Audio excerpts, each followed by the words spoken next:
तुम क्या चाहिए पूरा देश ভাই রে ভাই প্যান ইন্ডিয়া গিলে খাবে একেবারে মেগা স্টার শাকিব খান।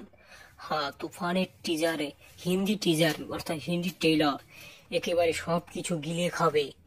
আসলে দেখুন এখানে কি একেবারে হইতে অনেকে হয়তো দেখে ফেলেছেন অনেকে টিজার, তবে কেমন হতে পারে আপনাদের মনে হয়? বিহারে মুক্তি পাচ্ছে আগামী কয় তারিখ জানি দেখলাম মনে পড়ছে না, তো আপনারাই সেখানে দেখে নিন কয় তারিখে মুক্তি পাবে। হয়তো আগামী 13 তারিখে হতে পারে। তো আজকের ভিডিওটি এ পর্যন্তই। তুফান হিন্দিতে আসছে, এটা আপনারা কিভাবে দেখছেন? ধন্যবাদ পুরো ভিডিওটি দেখার জন্য। তুফান হতে অ্যাটিটিউড লাগে, চোখের দৃষ্টি লাগে, অ্যাকশন স্পিড সব লাগে।